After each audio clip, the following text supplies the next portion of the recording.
Okay, guys, today we're gonna, well, you can see there's a bad dragon, and I'm just gonna talk a little bit about why I did this shot.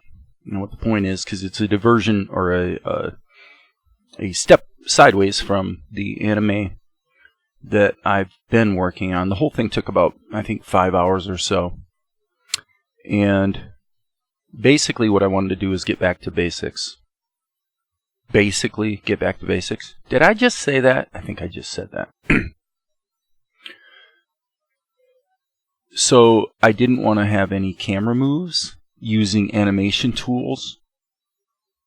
I didn't want to prematurely give any attention to ink and paint or backgrounds, because I think it's been a flaw and a weakness in my work, is that I jump to the end of the line prematurely, meaning jump to ink and paint and backgrounds and finishing work before the actual pencil test and before I've confirmed, and that here I was just in the original video, I was doing a recap of the anime, but I have a strong proclivity to jump to the finishing parts of something before the preliminaries are thoroughly worked out, and that's a big weakness, and it's something I needed to address. So with this project, I wanted to say, okay, any animation is going to be based on drawings, no animation tools, nothing fancy. Basically, I want a locked camera shot. I want to move in the direction of locking the shots more often, and make sure that this is really working at the earliest possible stage before we go to finishing work. So you can see we're actually jumping to step 2 here already, but I went in, and you'll notice in my palette of brushes, the third one from the left is the technical drawing pen. It looks like at this point I was using the pencil, and I have been pretty much enamored of using more of a pencil brush for inking. But ultimately I did switch back to the brush that looks like the icon looks like a technical drawing pen. Reason is I would just get much cleaner lines, much more predictable fill operations, etc., etc. And in the process of doing the inking, you can kind of see here that I think there were some pencil keyframe animation things that, shortcomings that were revealed, I believe, that I sort of addressed later in the process as I went along here. But the key thing here, it was really important to me to do a shot that was very old school. It's just a simple frame by frame animation, and make sure it's thoroughly working before I go to the finishing step. My work on the anime that we're doing, I believe, has suffered somewhat from there's a term in coding in writing software called premature optimization is the root of all evil. In other words, and by the way, you can see here, I actually broke the character down into, individually multicolored balls that represent different parts of the body that we're either going to move, or as you can see there in the shoulder, there's actually some squash and stretch involved. But I wanted to really make sure that every single one of those nodes on the character is being animated properly. They're all coordinating and working the way I want them to. Now, to be fair, I have to say that late in the process, I took the first batch of drawings that you're seeing inked here and literally threw them away. And it's important to be able to do that. You have to be able to say, okay, this or that isn't working, chuck it, kiss it goodbye, redo it, whatever you have to do, because the aesthetic standard is inviolable. It's not something that can be compromised. This is a mindset that I'm really wanting to have. But the problem that I've had is I put too much emphasis on speed. Like I can brag that I'm able to do this or that, faster than someone else, that sort of thing. And that does have value, but not much.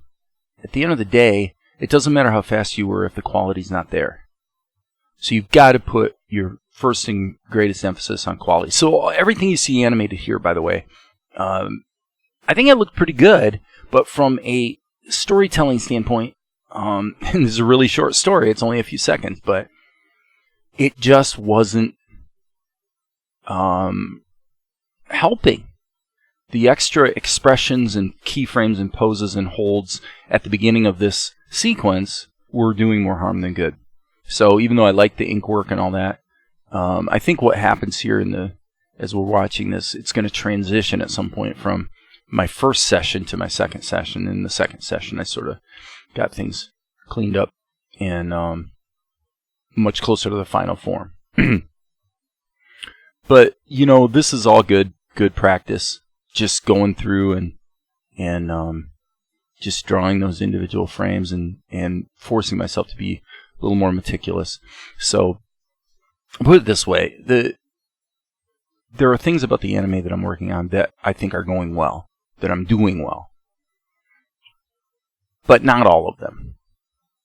There are things that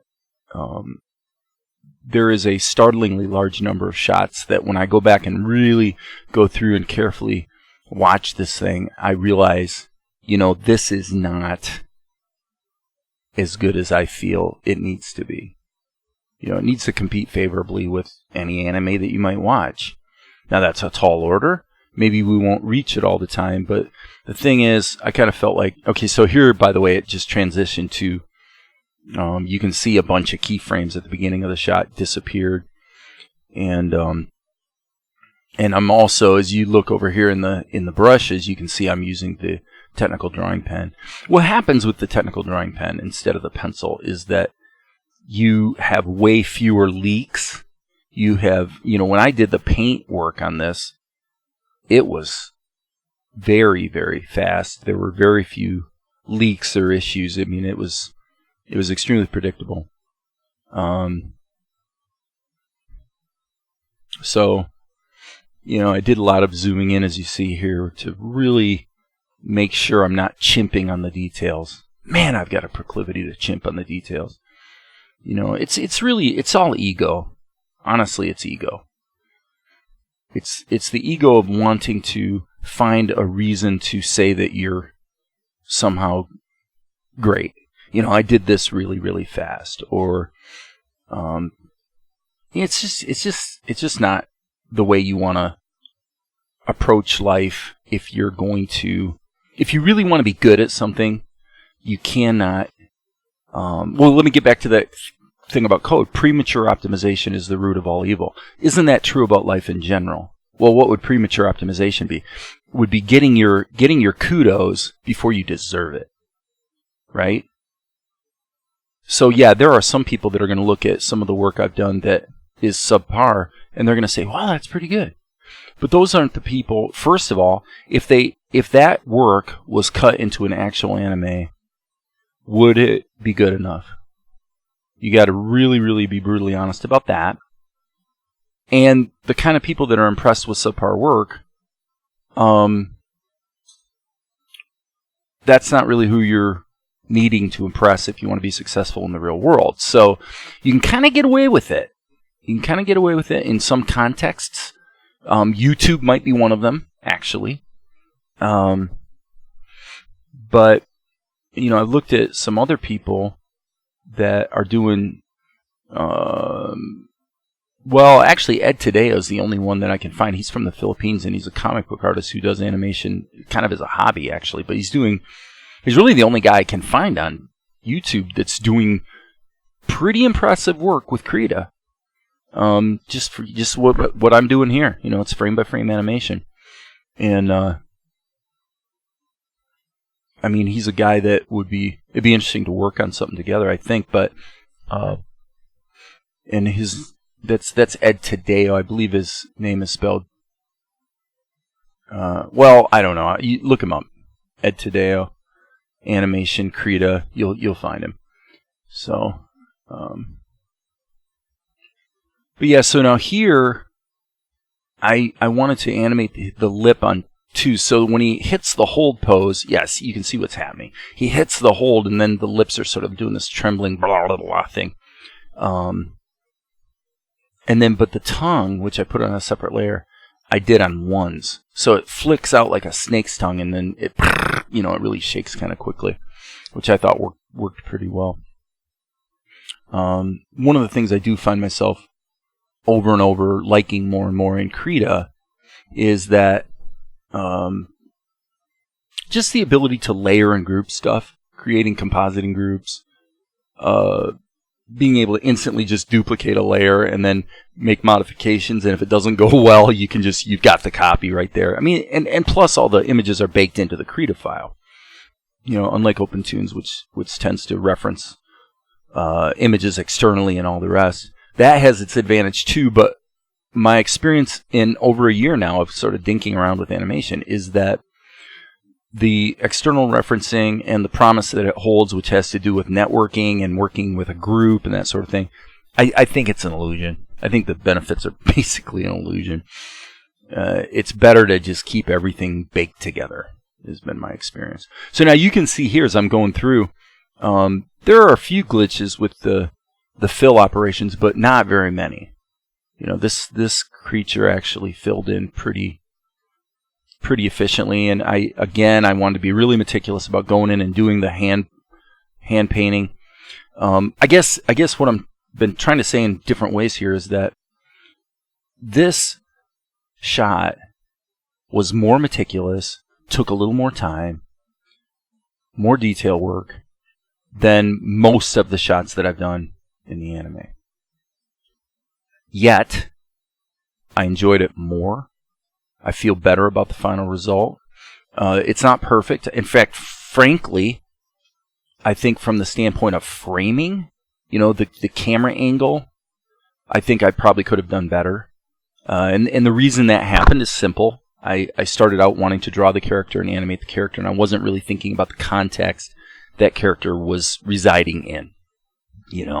But you'll see later here that I went ahead and I sort of conceived a background painting around the character that I thought framed him in nicely, and I think it came out well, so you can judge for yourself whether you agree. And again, here you see that I just put the tongue on a separate layer so that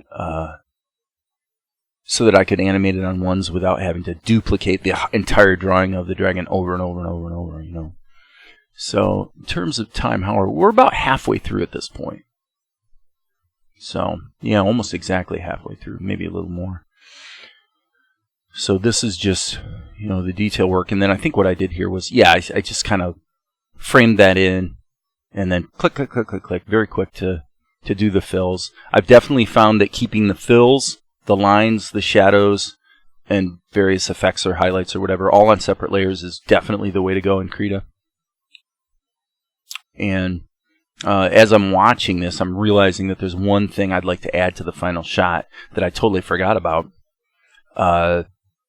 Number one, I'm thinking, when his tongue flicks out, I think that it would be better if there was some spit, some sort of, spit flying, and that'd be fairly quick to animate here in Krita.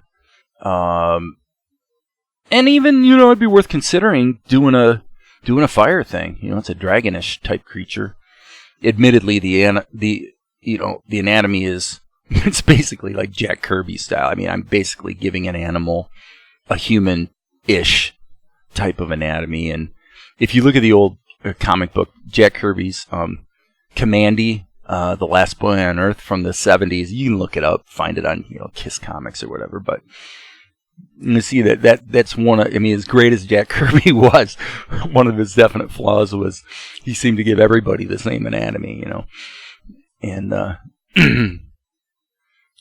I don't recall him being especially amazing at actually drawing, anatomically accurate animals. So that's my opinion. If you disagree, feel free to call me a bozo. I don't mind. It's just what I remember. I mean, even as a kid, that stood out to me in that comic book, was how it's like, man, he's drawing these animals like they're people. So I did the same thing here. So I guess I guess I'm guilty of the same thing. But yeah, so working out the shadows, I actually played around a bit with doing the shadows in overlay mode instead of normal mode. And what the advantage you would get with overlay mode would be that, especially if you use colors and not just black and white, you can really kick up the saturation. But in the real world, in shadow areas, actually saturation is usually diminished. So for that reason, it's generally better to use normal mode for shadows, in my experience. So yeah, again, just wanting to really take my time here. Even those little wrinkles you can see at the bottom of his body, it doesn't really make sense for him to have wrinkles, but even there I was fairly meticulous about jumping back and forth between frames to make sure that every one of those little shadow textures was animating reasonably accurately from frame to frame. So yeah, and I mean, this guy's definitely coming to life pretty well.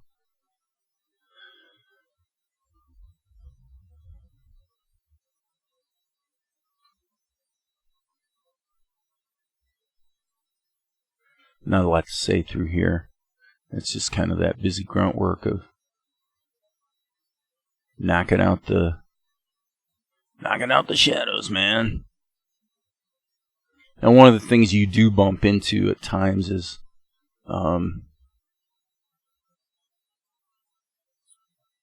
there's a temptation to, like, for example, the tongue and the creature are on two different layers.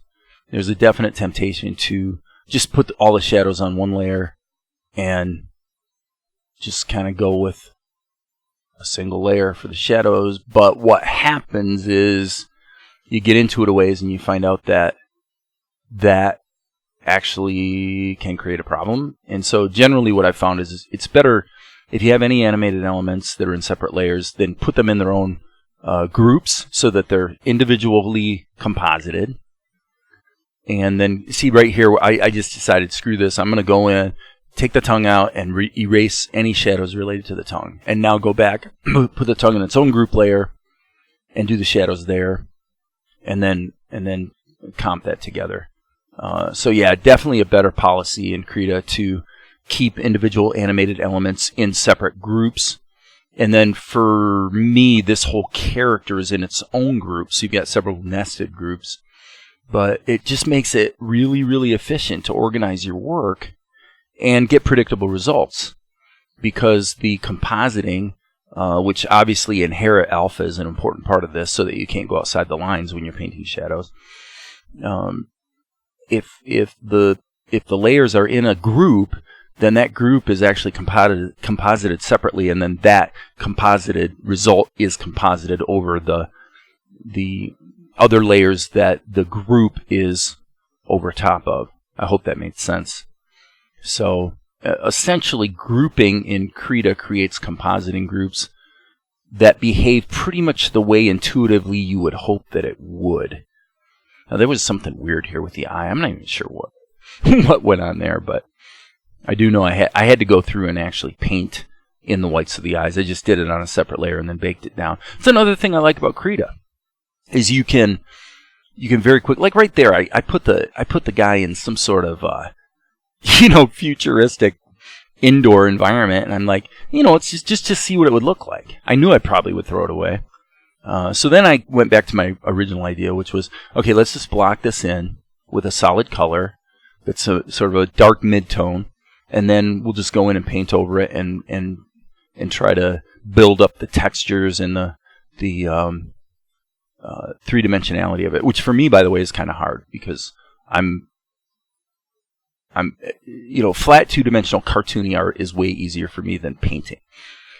The visualization in 3 dimensions and seeing how the forms overlap each other and how the light falls against them and creates shadows and all that, I find extremely, well, I shouldn't say I find it extremely difficult. When I really get down to it, hunker down and really try, I'm not horrible at it, I think, but it's not my it's not something I'm naturally super talented about, you know. So then here I just switched to some other colors to sort of put in like some complementary colors in the shadows and stuff, so that the whole thing pops a little bit more.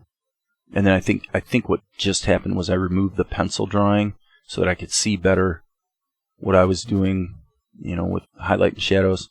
At some point here, I'm going to switch to, I believe, one of these sort of animated brushes in Krita that are really useful for things like clouds, but anything that's noisy. I've been using those brushes quite a bit. And later on, you'll also see that I used it to add a scaly texture to the dragon's skin, too. So if you look at the brush palette right there I just switched to one of them. Those two on the right I have found to be extremely useful. Now here, I just love that, you know, how quick it is just to add a layer, maybe in either overlay mode or I guess I landed on normal mode. And here, what I wanted to do is just see, okay, can I sort of delineate the light around this creature a little better? And so I did that, and then I came back, and I believe kind of the final step was to add the scaly texture to his skin, which again I think I did with one of my cloud brushes. So not sure what's going on right here, but my suspicion is I remember at one point in making these videos, I don't know if I had to get up and answer the door or something happened, and then I realized that it was still recording the screen, so I think that's what's going on right here. Just a brief pause. And we're back in business. So now here's how I did the texture. I used this sort of cloud thing and then just turned it down because I wanted to get a little bit of a lumpy highlight thing, and then in some cases I sort of erased back into it, so you're erasing with the same texture that you painted with. And I thought it worked pretty well. I mean, you could expend a lot of effort to try to get scales, you know, to look really good or whatever. And initially I thought maybe I could actually just create a pattern that was a static pattern and the character just sort of slides underneath it. And you've seen that in anime. It happens sometimes. I don't think it looks that good. I think it's probably usually just an economical choice to give something some texture. But what happens is the texture doesn't really move with the creature. So for me, it sort of snaps me out of the show. So in this case, what I did was I went ahead and said, okay, I'm gonna add at least a few keyframes so that, you know, his skin texture follows along with it. I think it took about a half a dozen frames to make it look right. So at this point, I think this speed paint, I think there's like 2 minutes left, so we're getting here close to the end of the line.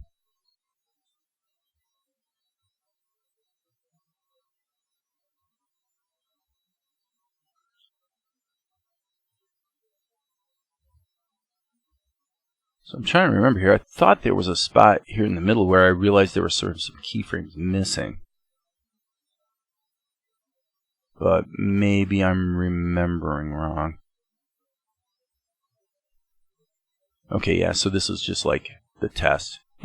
Not bad. The only thing I did after that was I went ahead and made the outlines semi-transparent so that just a little bit of the underlying color bleeds through. So in other words, like the outlines around his body would be tinted slightly green.